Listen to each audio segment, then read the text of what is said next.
que esté en esta forma. Había leído el libro y voy a contar que lo llamé a Mauro y le dejé un mensaje llorando, porque me había emocionado que un tipo como él, que contaba el narcotráfico y encontraba la droga en distintos lugares y te lo contaba en primera persona, historias, había relatado la historia de Ariel, de su propio hijo, pero la droga dentro de su casa. Y a través de eso todo el camino recorrido de padre e hijo que decidieron contar esta historia para ayudar seguramente a muchos. Primero te voy a dar la bienvenida a vos porque papá sabe mucho del medio y demás, pero Ari, recién llegado, trabajando afuera y acompañando esta historia. Gracias a vos y gracias a todos acá por recibirme, es un gusto estar con ustedes. ¿Me contás la primera vez que papá dijo, vamos a escribir un libro y lo contamos?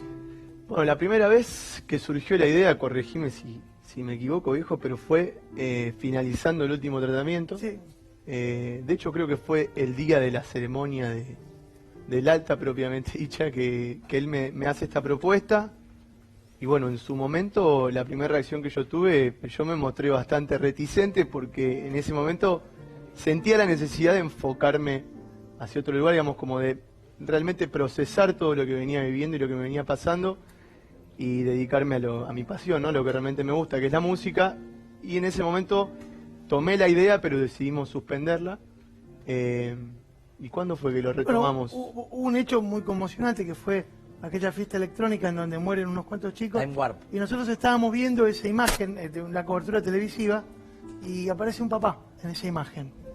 Diciendo, el chico estaba internado diciendo, pero mi hijo es sano, mi hijo no toma nada, no puede ser que le haya pasado, esto debe ser algo raro, algo le pusieron. Bueno, más allá del caso en particular, eso lo hizo reaccionar él y me miró y me dijo, ve papá, ¿ves lo que nos pasa? ¿Ves lo que les pasa a los viejos con este tema? Siempre niegan la realidad, siempre niegan que nosotros podamos estar en algún problema. Tal vez porque por ahí es más fácil para nosotros decir no pasa nada o este es un problema de los demás. No es un problema que nos va a tocar.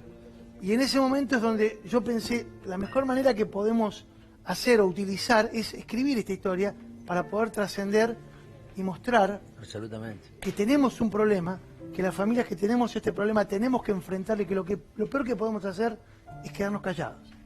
Pero vos nunca negaste esta historia, nunca, desde un primer momento me parece que fue un padre que a pesar de todas las cosas que vos le ponías en el camino, Mauro siempre fue consciente de lo que sucedía. Mauro fue consciente cuando vos te escapabas del colegio y te quedabas en esas esquinas, cuando lo llamaban y que te escapabas tal vez de una clínica. Sí, yo creo que hay que diferenciar entre lo que significa por ahí ser consciente de algo, saber que algo es de una determinada manera y tener tal vez el coraje y la predisposición para asumirlo y ponerse en los zapatos de un padre, de un hijo que está presentando problemas, ¿no? Eso no debe ser fácil para nadie, me imagino. Parte de todo este proceso de recuperación que atravesamos juntos como grupo familiar, por eso el libro se llama Familia Adicta, tiene que ver con asistir fundamentalmente al grupo familiar. Y cómo hace uno desde su lugar para poder encarar una situación como vos esta. vos ves, perdón, Sí. vos ves esa foto y la debe ver Mauro Ahí tenés, también. O esa la tapa del libro es tremenda. Y no sé, yo rezo todos los días de mi vida, y con las chicas lejos ahora también, y vos lo tenés ahí a Upita, a ese bebé, y en un momento sigue siendo ese bebé, el tipo que está haciendo daño al cuerpo, que se está matando, ¿viste? Que está destruyendo el seno familiar, porque cuando un chico hay un adicto dentro de la casa rompe todo, se rompe todo. ¿Viste? Y vos tenés a ese bebito, o sea, para vos siempre es ese bebito que tenés a la tapa del libro. Y tú decís, ¿cómo puta puede pasar que sea este ahora? ¿Entendés? ¿En qué momento empezó? ¿Cómo empezó? Mira, yo me acuerdo del día que estábamos en un almuerzo familiar, este boludo tenía 12 años, ¿sí? Y me dice, papá, ¿puedo poner una planta de marihuana en el ropero, en el armario? Y yo lo miré y dije, ¿qué me estás hablando? Digo, ¿qué planta de marihuana? Dejate echar pelota. ¿Pero por qué 12 años? ¿De dónde aprendiste eso?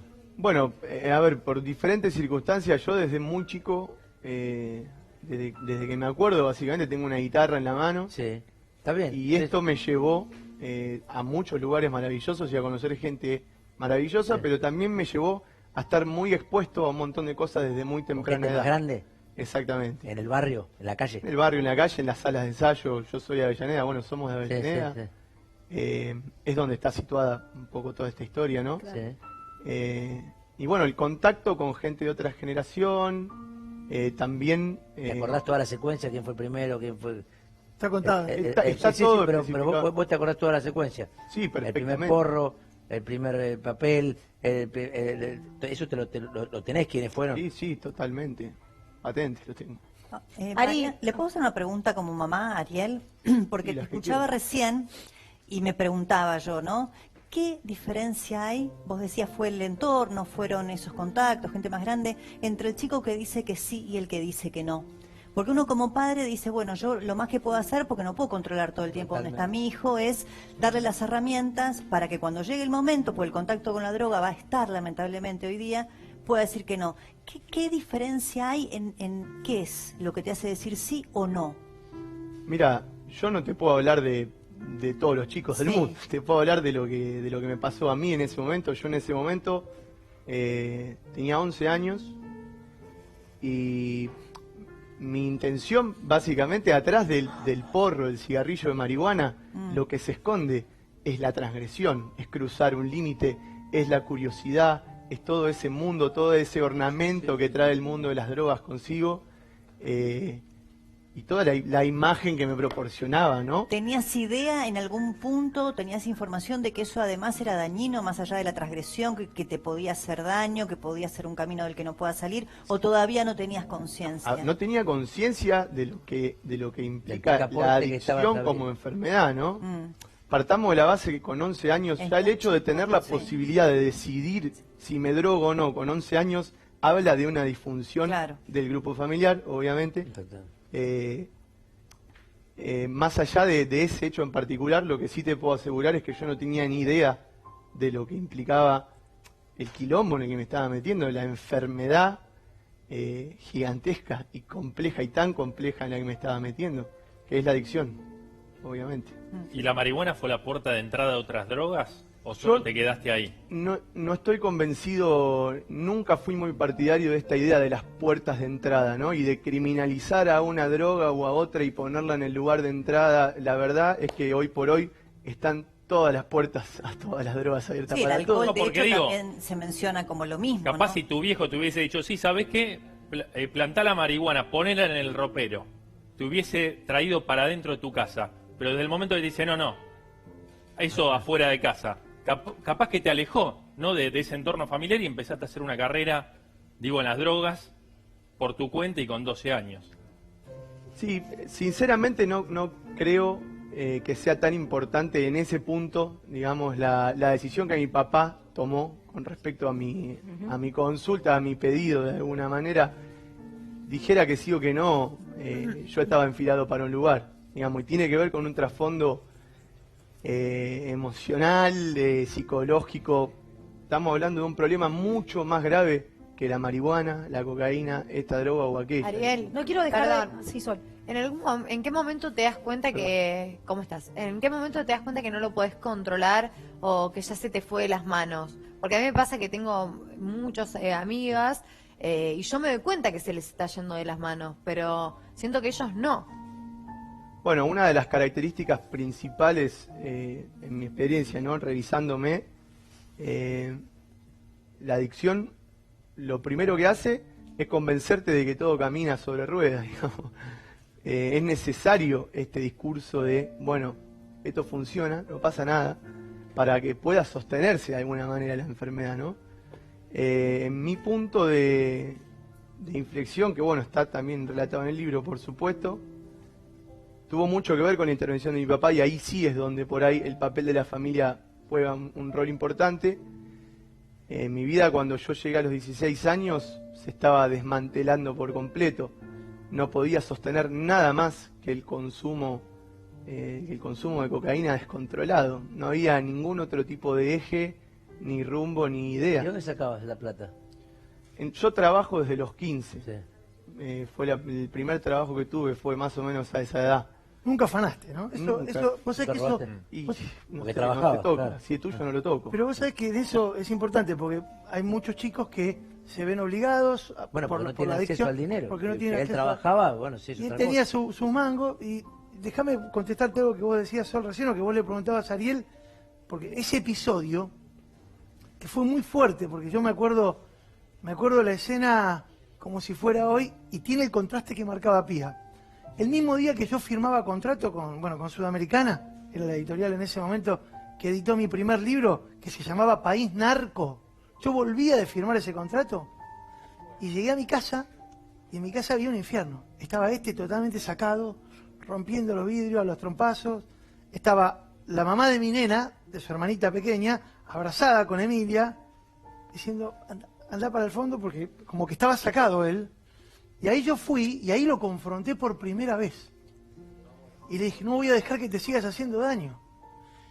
Y se escapó, y yo lo corrí. Y cuando lo frené, en un momento determinado, lo abracé. Y yo creo que ahí él entendió que no podía solo. Y que necesitaba ayuda. 16 años tenía, boludo. O sea, yo pienso, digo, Bebé. la puta madre. Yo no quiero dejar afuera otras cosas que se cuentan en la historia, porque vos estabas casado con otra mujer y en pareja, las consecuencias también que trae un matrimonio. Digo, la muerte de Tito, tu abuelo, esa escena en el hospital, ustedes discutiendo como adultos. ¿Me la contás, Ariel? ¿Lo que Y bueno, recordás? recordame el año, viejo. Y eso, el viejo muere en el 2007. 2007. Sí. Bueno, la escena básicamente empieza en la habitación del hospital del Estábamos en el sanatorio. sanatorio con mi viejo, que se estaba yendo ya, que ya había anticipado eso, y yo lo cuento también en el libro, y llega su mamá, con la que yo ya no estaba, hacía tiempo casado, que también lo conocía a mi papá, porque Sí, ya lógicamente, trabajaba en el mismo claro. lugar, y bueno, y mi viejo me tenía agarrado de la mano, y él lo relata muy bien para el libro. Él sentía la respiración de mi viejo que sonaba en el aparato, que se iba extinguiendo de a poquito, y yo sentí que mi viejo me dejaba cuando la mano se aflojó. Y yo digo, se murió. Y la mamá de él me dice, no se murió. Y yo le digo, se murió. Y me dice, no, ¿cómo se va a morir? Y ahí empiezan a discutir otra Claro, vez, y porque entonces- las discusiones, porque eso es lo que él relata, lo que Ariel relata. Sí, el centro, digamos, de esa anécdota básicamente sirve para mostrar, de ahí se ve un poco cómo se fue dando todo el vínculo familiar, la red familiar entre la familia de mi papá y la de mi mamá. Históricamente siempre hubo una rivalidad y un conflicto, por lo menos esa es la manera en la que yo lo recuerdo, Tal. desde que tengo uso de razón, ¿verdad? El permanente ida y venida de problemas y de peleas. Ujú. Esa es la anécdota que sirve para ilustrar, para ¿Qué pasa con los definir. adultos, capaz en situaciones donde un hijo necesita ayuda y donde no pueden ver más allá?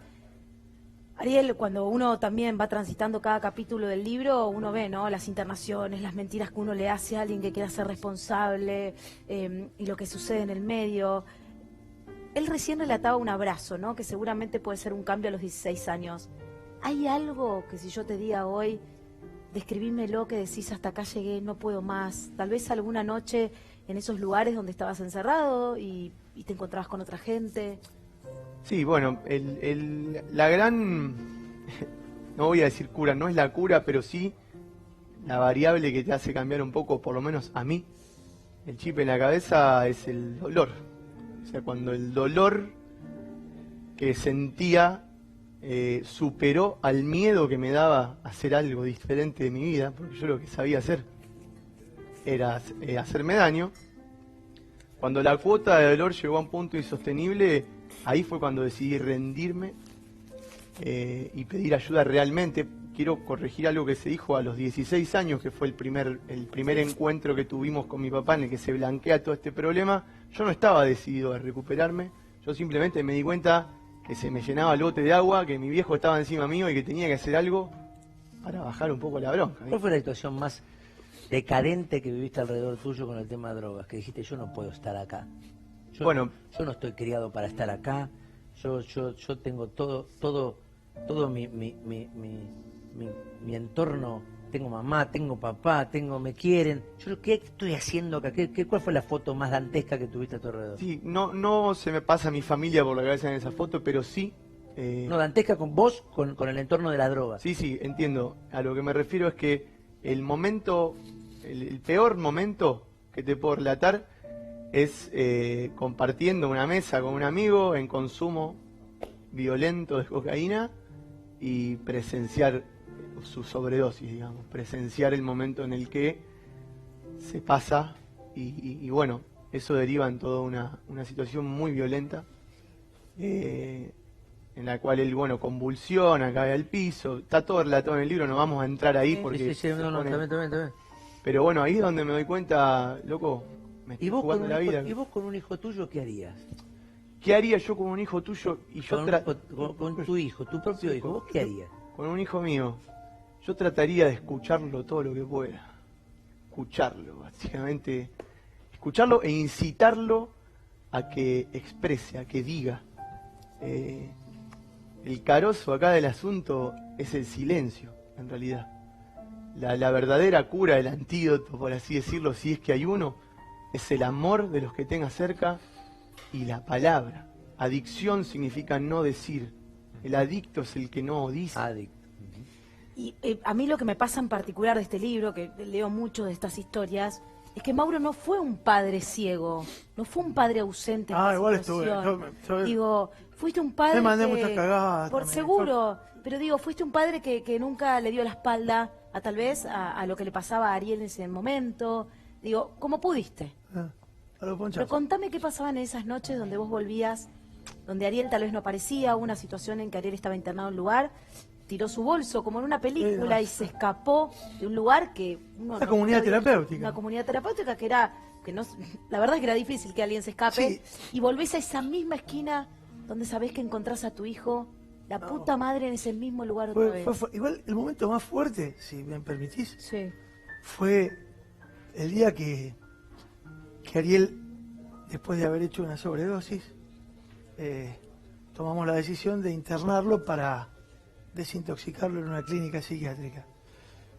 Ese viaje, que yo lo hice en un auto y él lo hizo junto a su mamá en una ambulancia a una clínica ahí en la zona oeste, fue tremendo, porque llegar ahí y ver que lo estábamos dejando a Ariel junto con su mamá, que después nos volvimos juntos en el auto, en un lugar en el que, viste, no sé, atrapado sin salida, viste, Jack Nicholson, Sí. donde la gente caminaba así. Sí, zombie. Y este me decía, no, hijo, anda tranquilo, quédate tranquilo, está todo bien. Y tenía 18 años. O sea, yo dije, ¿qué estoy haciendo? ¿Estoy haciendo bien con esto? ¿Y qué te revisás ahora? ¿Qué revisás ahora? Volvés a tener, tenés a Yo tengo a tu Emilia hija, ahora. por eso tenés a Emilia. Y mira, lo primero es esto que él dice. Para cerrar, ¿vos qué revisás? Vos ahora vos, papá, se te fue un pollo, se te escapó, lo volviste a traer porque Dios te ayudó. Yo que soy ferviente, yo tengo una fe de católico, pero no importa en qué. Dios te lo pudo volver a traer al corral, ¿no? Pues te puede haber muerto tranquilamente 20 veces. Bueno, ahora, ¿no? Después de que revisaste, ¿qué revisaste de vos? Nunca más cerrar los ojos, nunca más minimizar una circunstancia y nunca más dejar de darle la oportunidad a la palabra, que es lo que Ariel decía recién. El silencio, el contentarme con el está todo bien, pa, que era su frase de cabecera, nunca más, eso nunca más. Siempre hay otra pregunta más para hacer, siempre hay otra posibilidad más de escudriñar a ver qué carajo le está pasando, porque un padre, una madre, sentimos que algo les está pasando. Y a veces, para evitar enfrentarlo, porque para nosotros también es un problema, miramos para otro lado y confiamos en la palabra de alguien que no puede decir lo que le pasa. Ari, vos a este viejo, ¿qué le dirías? Me gustaría la palabra que diría él de su papá. Yo a mi viejo quiero decirle que lo amo, para toda la vida, obviamente, y agradecerle por enfrentar conmigo todo esto, porque fue así como el libro a cuatro manos. Esto lo hicimos juntos, no fue solamente él quien me acompañó, eso también vale aclararlo, hay todo un grupo familiar atrás, está mi mamá, está mi tío, hay compañeros, hay amigos, hay un montón de gente ahí atrás. Pero bueno, para quien le llegue a las manos este libro, que hicimos con mucho amor, va a ver esto, ¿no? La historia de un padre y un hijo parándose de mano con el silencio. Así que gracias para siempre, viejo. Qué lindo, qué lindo. Qué lindo. Vamos, vamos. ¿Cuándo es la presentación? ¿Cuándo es la presentación? 12 de noviembre, 12 de si no me noviembre. equivoco. Sí, 12 de noviembre. La gente de la Asociación de Médicos de la Actividad Privada, un sindicato médico, que tiene mucho que ver con Tito, con mi papá, nos prestó su casa y ahí vamos a estar a las 19:30 horas. 12 de noviembre entonces, ahí la presentación. Y para cerrar, yo agradecerles a ustedes públicamente Hasta porque tía. ambos me eligieron para que yo esté en la presentación de ese libro. A mí me llena de orgullo, sabes cuánto te quiero y para mí fue hermoso también conocer tu historia. Así que gracias, así que ahí estaremos. Gracias a Fuerte el vos. aplauso. Vamos, vamos. Mauro. Qué lindo.